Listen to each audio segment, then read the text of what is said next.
Hello, and welcome to Getting Started with Amazon EC2 for Microsoft Windows Server. Today's webinar is unique because you will be participating in a free hands-on lab where you will launch Windows Server in the AWS cloud. After a 15-minute presentation introducing you to EC2 Windows, I will take 25 minutes to give a demo of the lab and point out any tips and tricks that will help you along the way. After the demo, we will give you the link to access the lab for free, and you will have the opportunity to dive into a hands-on lab where you will learn how to launch and configure a Windows virtual machine using the AWS Management Console.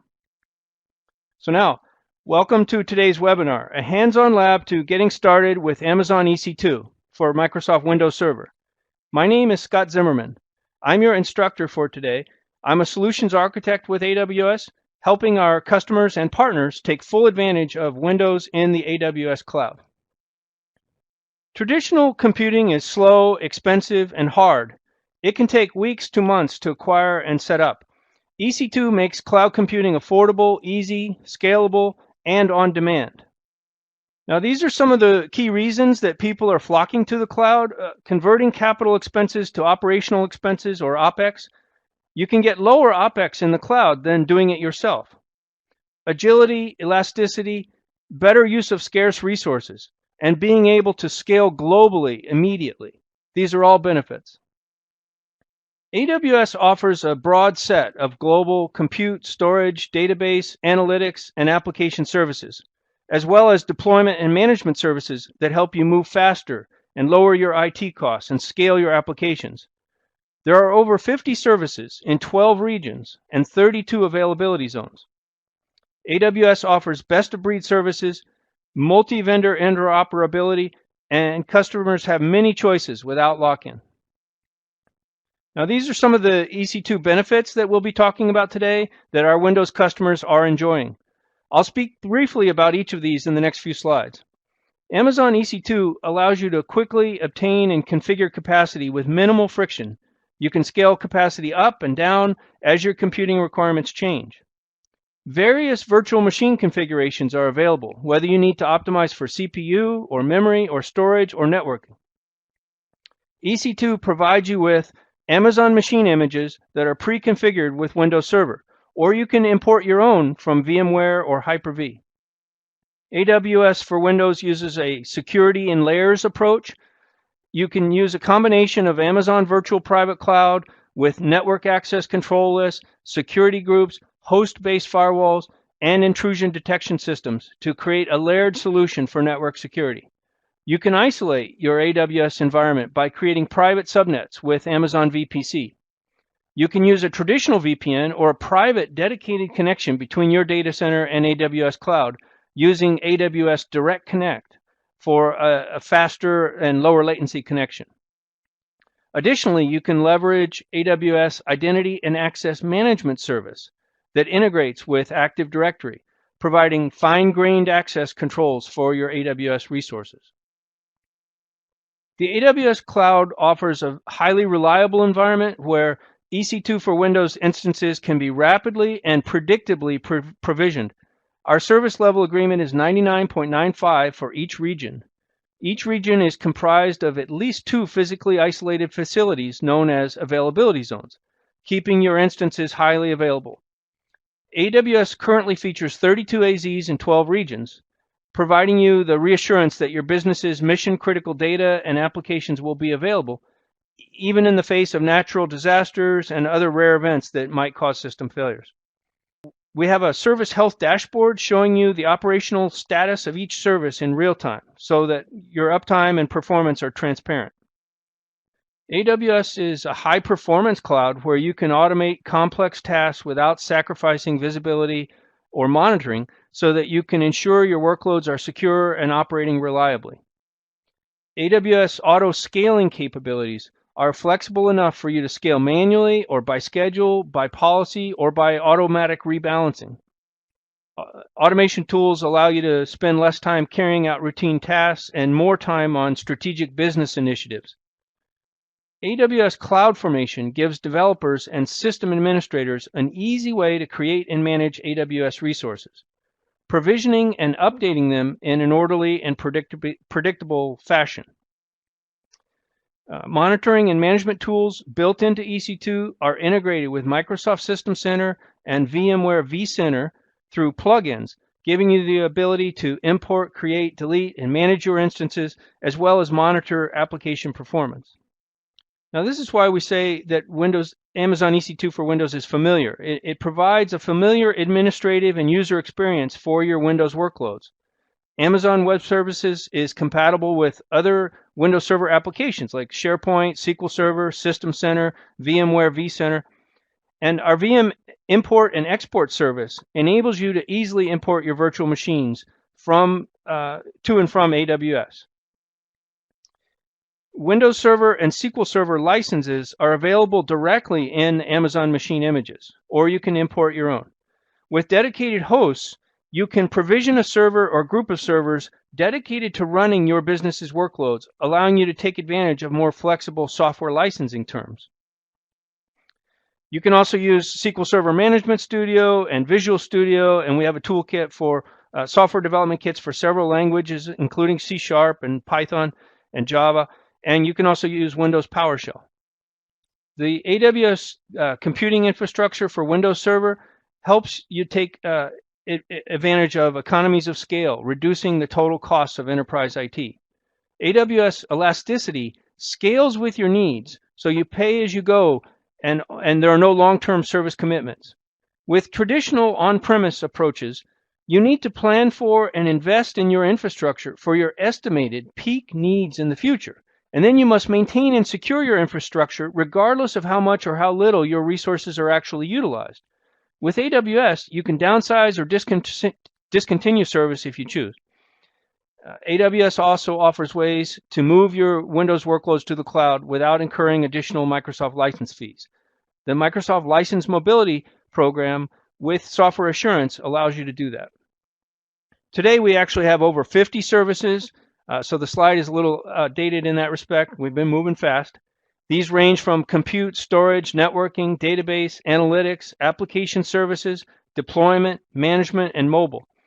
AWS has a broad ecosystem of thousands of partners who specialize in technology solutions as well as consulting services. The AWS Partner Network is rapidly growing, and also we offer technical certifications for solution architects, developers, and system administrators to help you gain visibility and credibility for your proven experience working with AWS and to contribute to your organization's proficiency with AWS. Amazon EC2 allows you to determine the memory, CPU, and instance storage and the boot partition size that is optimal for your Windows workloads. Like I mentioned before, auto-scaling allows you to define the conditions by which your EC2 instances scale up and down, enabling your application availability to grow during demand spikes and be reduced for cost savings during capacity lulls. Amazon Elastic Block Store provides storage for your Amazon EC2 instances. And if you need to run I/O-intensive workloads, such as databases, you can get provisioned IOPS volumes that have performance up to 48,000 IOPS and single-digit millisecond latencies. Okay, so those were some of the general benefits of the AWS platform. Now I'll focus on the next two slides just about Windows workloads. It's really important to emphasize that Amazon EC2 is a great home for all of your Microsoft Server products, including SharePoint, Exchange, and your own custom .NET applications. AWS has many satisfied enterprise customers running these Windows workloads, and dozens of them are provided as case studies on our website. For example, Dole Foods runs SharePoint on AWS for agility, and they save $350,000 annually. All of these workloads can be deployed very rapidly and repeatably with a DevOps tool that we call CloudFormation. It builds a virtual private cloud where you can customize your IP address ranges and your routing tables so it looks just like an extension of your data center.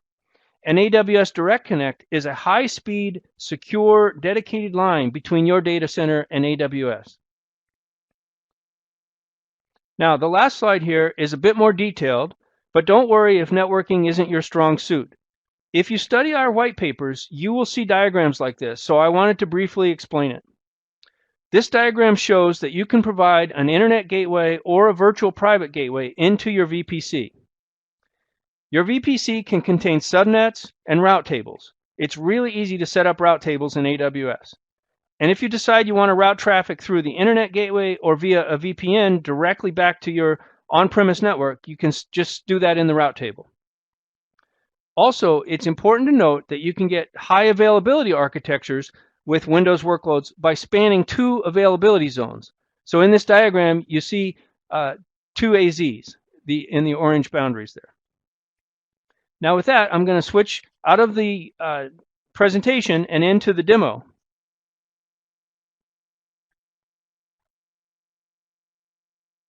Okay, this is the screen where you're going to be logging into the Quick Labs environment. And like I said, we're going to send you a link right after this demo. So please be patient. Right now, you can just sit back and enjoy the demo.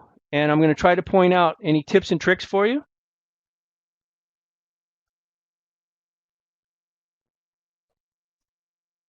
The lab we're going to launch is called Creating EC2 for Windows. So I select that, and I'm going to show you what it looks like. This is basically everything you're going to be doing. Now, I've already started the lab, and you see that it's running.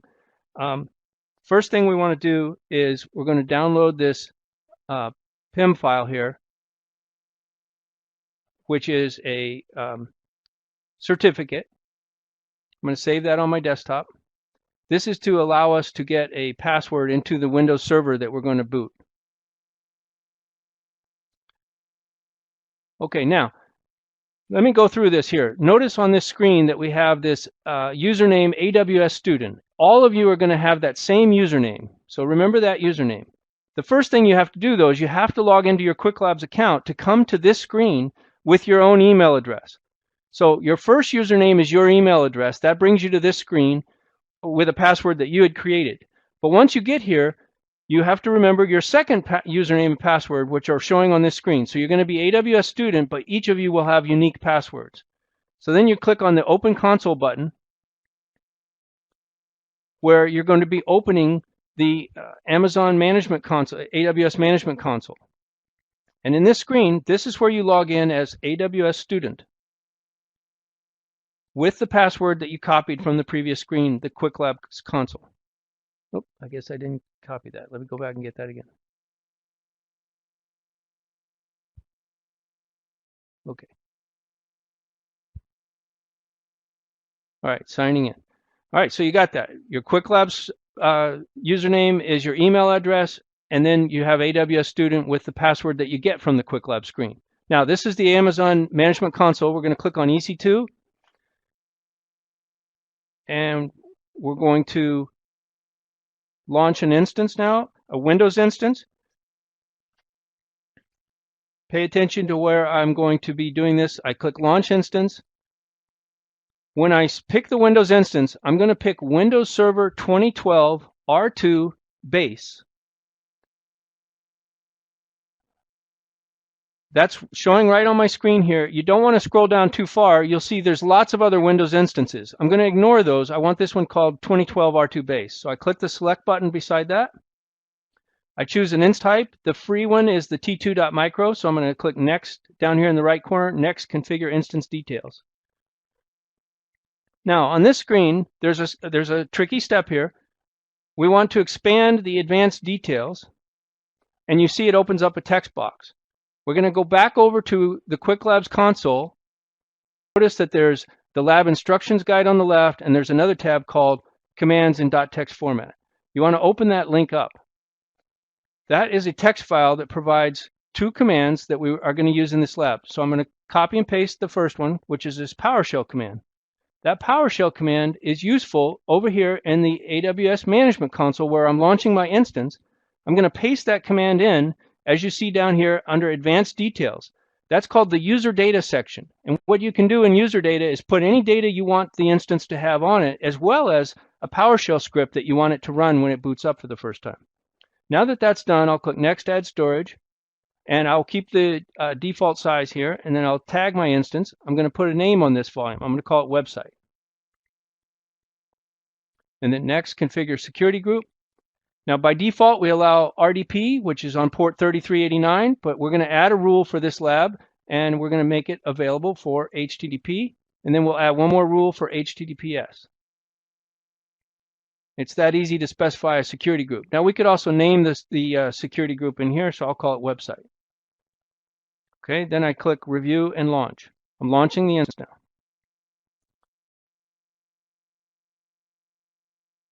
Now on this screen, you acknowledge that you have the QuickLabs key pair file, which is the one that you can download from the QuickLabs console.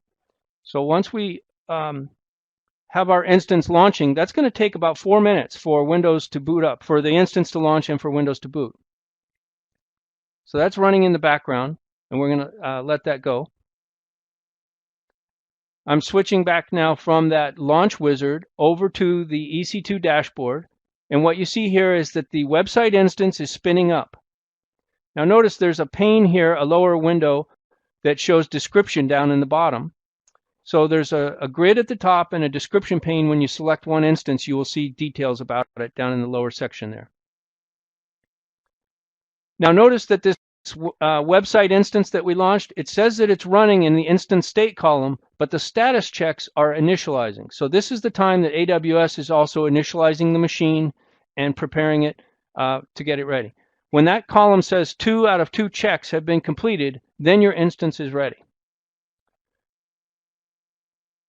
I'm going to pop over real quick again just to the QuickLabs screen, just to remind you on this. The first thing you need to see is this connection tab, which shows you AWS student and your password, and that's where you're going to download that PIM file by clicking on this and then download PIM. You'll do that after your instance is booting up, because you have 4 minutes of time there while the instance is booting where you can come back and get this PIM file. Okay, and then you close this connection tab, and that's where you see this link here behind the mouse that's called commands in text format. And you'll need to open up this text file like I showed you earlier, where it has these commands in it that we're going to use during the lab. Okay, so now I can switch back to the EC2 console, and we're getting ready to continue with the lab as soon as this is done with the status checks. It'll just take a moment. I'm going to be showing you now the step where you're going to get your third password in this lab. So just to review, you had your first password, which was your QuickLabs account, where you log in with your email address. Your second password was for AWS student. That's where you logged into the AWS management console.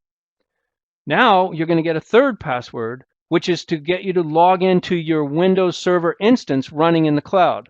This website instance that I've launched is only available to me using that secure key file that I downloaded from QuickLabs. And I'm going to show you in just a second how to log in. At this point, I can go ahead and click this connect button up here. Now, I may not be able to get the password just yet, but there's 2 features in this screen. Notice it has download remote desktop file. I'm going to go ahead and do that. We're going to need that RDP file. My browser pops up a little dialog at the bottom saying, do you want to open that or save it? I'm going to save it onto my desktop using that file name that it provides. Now, I'm going to go ahead and do get password. The instance has, while it's booting up, sometimes you can't get the password until it gets to a certain stage. At this point, it's ready. So I browse now to the PIM file that I downloaded from QuickLabs. And it shows me in this screen here the name of that PIM file, which is right there. And then I say decrypt password. There's my password. You're going to copy and paste that very carefully. Notice this screen. First, I downloaded my remote desktop file and I saved it locally. Then on this screen, after I decrypted the PIM file, I got my password for the administrator to the Windows Server box. So now I'm going to copy that and close this window. Okay, now I can go to my desktop and open up the RDP file.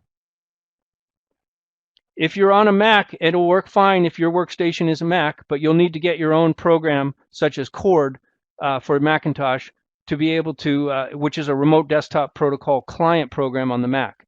On Windows, you'll use remote desktop connection, which you see me launching here. So on Windows, you just double click the RDP file and it opens up. On Mac, you have to download and install Cord, and then you can use the RDP file. Okay, now I'm logging in with that password that I had decrypted into my Windows Server instance. So in a moment here, you're going to see the Windows Server desktop running in the AWS cloud. It takes a moment for Windows to initialize the user profile the first time you launch. So that's happening now.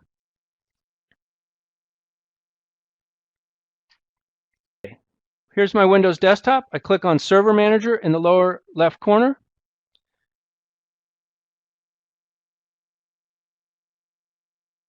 And remember, we put in that PowerShell command to automatically load IIS when the Windows server booted up.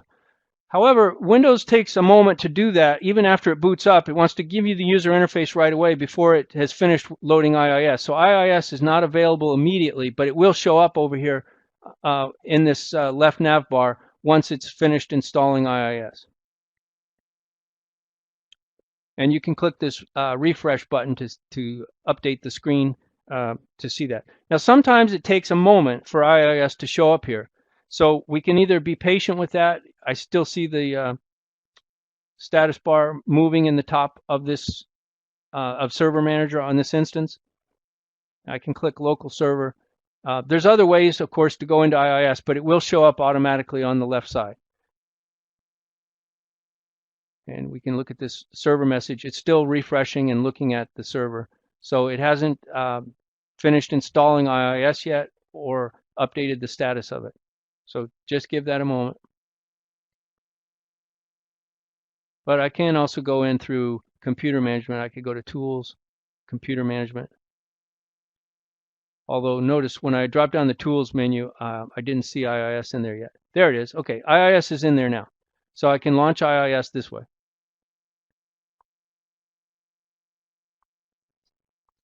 So just to recap that, if you don't want to wait for Server Manager to show you IIS, you go to the Tools menu and you'll see IIS in there. Okay, now we've got IIS, but notice that it hasn't refreshed yet. It should find the name of the local server. So we'll give that a moment. I'll click refresh here on IIS Manager. Okay, there's IIS showing up in Server Manager. So that took about 3 minutes. So that requires a little patience. Now, I'll close this one and start it again to see if that'll help, if it'll refresh it. Okay, there it's showing the server name now. So I click on that server name to expand that out. And IIS always asks this question, do you want the platform? You say no.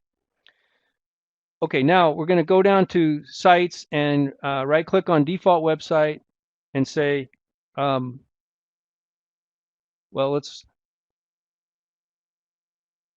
manage website and browse. Let's just make sure that IIS is loaded properly. It should load the default web page for us on localhost.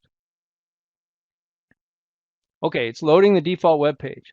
So now what we're going to do is go and explore into that folder of that default web page, and there's the IIS start HTML document. I'm going to right-click on that and say Open with Notepad.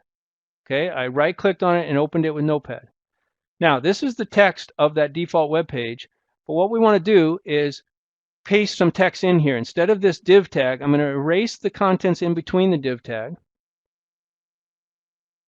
leaving just an empty div tag. Now I'm going to go back over to my browser where I have this text file open that has this HTML fragment right here, configuring the Windows instance. So I'm going to copy and paste that from my text file, go back to the RDP window, and I'm going to paste that in right here between the div tags. Okay. The other thing I have to do is delete this style section because it shows blue text on a blue background, and I don't want that. We need to be able to see the text. So I delete the style section. This is what your final HTML file should look like. So now we save that and replace the one that we had. And if we go back to the browser and hit refresh, we see our new web page. And we can browse through these links. These are just an example of how you could build a very simple page. It shows you your IP address, your host name, your instance data, what region you're running in, the AWS region, and the user data. And notice there's the PowerShell script that I had plugged into the instance. Okay, that's interesting. The next step we need to do is, we're running on a public IP address right now, but if we rebooted the instance, it would change. So that's no good. We're going to go back over to the AWS management in the browser, which is right here. Okay, if you look here, you'll see the public DNS name. It's comprised of the IP address. What we want to do is go over here to Elastic IPs in the left nav bar, and we're going to static IP address for us. We call it an elastic. And so I allocate a new address. Say yes. And then with that new IP address selected, I'm going to assign it, or excuse me, to the instance that I have running. Now, when you click in this instance box here, it's asking you for the ID name, the ID number, and those are not really going to be memorizable, but the name there, the tag name that I put in is also showing. It says website. So I can click that and associate it. So now I have that IP address associated with my website. If I go back to instances and select that instance again, takes a moment to load, and we're almost done here. You'll notice that the public DNS has changed, and I now have an elastic IP address. So I'm going to copy that public DNS, and I'm going to run it in my workstation web browser. So now I'm going through the internet, through my company firewalls, and into AWS. And voila, it worked. You see that I was able to load the web page from the instance running there. But here's a catch, and it's something you need to study at the last step of the instruction guide. You'll see that these links do not work when you go through the internet. So that's sort of a question for the student. You can think about that for a little bit and when you get to that as the last step. So at this point, we're going to conclude the demo, and we're going to turn it over to you guys to launch your own instance and go through this whole lab.